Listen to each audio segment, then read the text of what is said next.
Fezzik.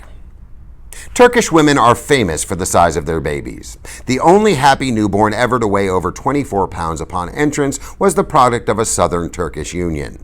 Turkish hospital records list a total of 11 children who weighed over 20 pounds at birth, and 95 more who weighed between 15 and 20. Now, all these 106 cherubs did what babies usually do at birth. They lost 3 or 4 ounces, and it took them the better part of a week before they got it totally back. More accurately, 105 of them lost weight just after they were born. Not Fezzik. His first afternoon, he gained a pound. Since he weighed but 15, and since his mother gave birth 2 weeks early, the doctors weren't unduly concerned. "It's because you came 2 weeks too soon," they explained to Fezzik's mother. "That explains it." Actually, of course, it didn't explain anything. But whenever doctors are confused about something, which is really more frequently than any of us would do well to think about, they always snatch at something in the vicinity of the case and then add, "That explains it." If Fezzik's mother had come late, they would have said, "Well, you came late, that explains it," or, "Well, it was raining during delivery, this added weight is simply moisture, that explains it." A healthy baby doubles his birth weight in about 6 months and triples it in a year.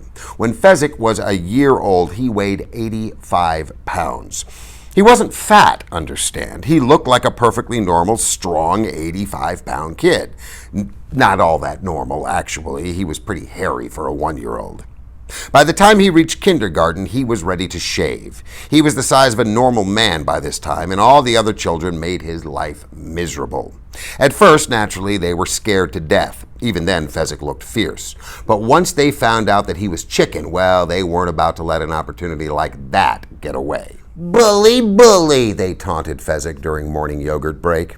"I'm not," Fezzik would say out loud. To himself, he would go, "Woolly, woolly." He would never dare to consider himself a poet, because he wasn't anything like that. He just loved rhymes. Anything you said out loud, he rhymed it inside. Sometimes the rhymes made sense, sometimes they didn't. Fezzik never cared much about sense. All that ever mattered was the sound. "Coward!" "Coward! I'm not!" "Then fight," one of them would say, and would swing all he had and hit Fezzik in the stomach, confident that all Fezzik would do was go oof and stand there because he never hit back no matter what you did to him. Oof! Another swing. Another. A good stiff punch to the kidneys, maybe. Maybe a kick in the knee. It would go on like that until Fezzik would burst into tears and run away. One day at home, Fezzik's father called, "Come here!" Fezzik, as always, obeyed. "Dry your tears," his mother said. 2 children had beaten him very badly just before. He did what he could to stop crying. "Fezzik, this can't go on," his mother said. "They must stop picking on you." "Kicking on you? I don't mind so much," Fezzik said. "Well, you should mind," his father said. He was a carpenter with big hands. "Come on outside. I'm going to teach you how to fight." "Please, I don't want—" "Obey your father." They trooped out to the backyard. "Make a fist," his father said.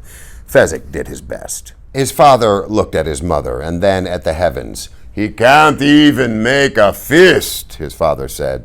"He's trying. He's only 6. Don't be so hard on him." Fezzik's father cared for his son greatly, and he tried to keep his voice soft so Fezzik wouldn't burst out crying. But it wasn't easy. "Honey," Fezzik's father said, "look, when you make a fist, you don't put your thumb inside your fingers. You keep your thumb outside your fingers. Because if you keep your thumb inside your fingers and you hit somebody, what will happen is you'll break your thumb. And that isn't good because the whole object when you hit somebody is to hurt the other guy, not yourself." "I don't want to hurt anybody, Daddy." "Well, I don't want you to hurt anybody, Fezzik, but if you know how to take care of yourself and they know you know, they won't bother you anymore." I don't mind so much." "Well, we do," his mother said. "They shouldn't pick on you, Fezzik, just because you need a shave." "Back to the fist," his father said. "Have we learned how?" Fezzik made a fist again, and this time with his thumb outside.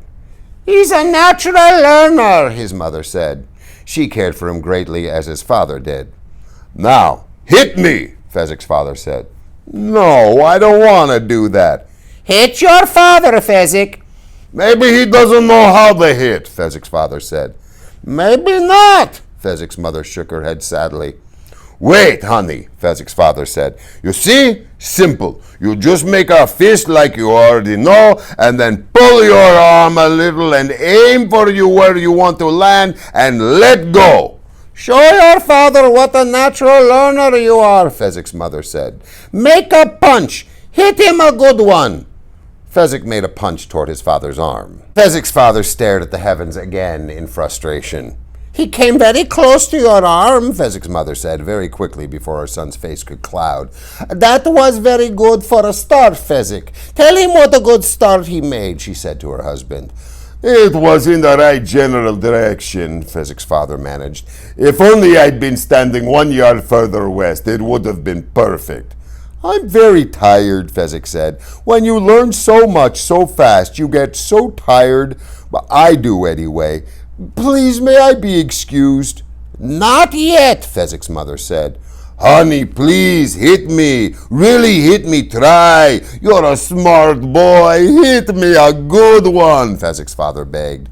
Tomorrow, Daddy, I promise. Tears began to form. Crying's not going to work, Fezzik, his father exploded. It's not going to work on me, and it's not going to work on your mother. You're going to do what I say, and what I say is you're going to hit me, and if it takes all night, we're going to stand right here, and if it takes all week, we're going to stand right here. And if it splat... Now, this was before emergency wards, and that was too bad, at least for Fezzik's father, because there was no place to take him after Fezzik's punch landed, except to his own bed, where he remained with his eyes shut for a day and a half, except for when the milkman came to fix his broken jaw. This was not before doctors, but in Turkey they hadn't gotten around to claiming the home business yet. Milkmen were still in charge of bones. The logic being that since milk was so good for bones, who would know more about broken bones than a milkman? When Fezzik's father was able to open his eyes as much as he wanted, they had a family talk, the three of them. You're very strong, Fezzik, his father said. Actually, that's not strictly true. What his father meant was, you're very strong, Fezzik. What came out was more like this. Ever since the milkman had wired his jaws together, all he could manage was the letter Z. But he had a very expressive face, and his wife understood him perfectly. He says you're very strong, Fezzik. Well, I thought I was, Fezzik answered. Last year I hit a tree once when I was very mad. I knocked it down. It was a small tree, but still, I figured that had to mean something.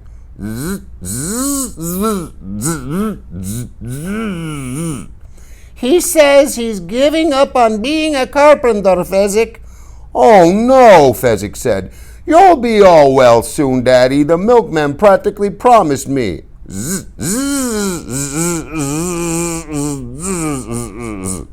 He wants to give up being a carpenter, Fezzik. But what will he do? Fezzik's mother answered this one herself. She and her husband had been up half the night agreeing on the decision. He's going to be your manager, Fezzik. Fighting is the national sport of Turkey. We are all going to be rich and famous.